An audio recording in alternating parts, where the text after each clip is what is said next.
হাই friends, আজি আপোনালোকক দেখুৱাম আপোনালোকৰ নিজৰ মোবাইলত কেনেকৈ ইউটিউব চেনেল ক্ৰিয়েট কৰিব পাৰে।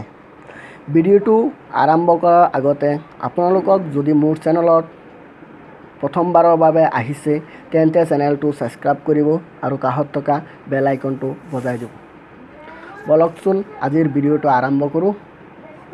প্ৰথমতে আপোনাৰ মোবাইলত ইউটিউব এপছখন, তাৰ পিছত আপোনাৰ ইউটিউবৰ চুকত লগোকণত ক্লিক কৰি দিব। তাৰপিছত ইউৰ চেনেলত ক্লিক কৰি আপুনি কিবা কিবি লিখিব পাৰিব আৰু আপুনি এটা পিকচাৰো দিব পাৰিব। ইয়াত আপুনি এটা প্ৰফাইল পিকচাৰ দিব পাৰিব। তাৰপিছত আপুনি ইয়াত আপোনাৰ চেনেলৰ নামটো লিখিব। লিখাৰ পিছত ডেছক্ৰিপশ্যনত আপুনি কিবা এটা দিব। দিয়াৰ পিছত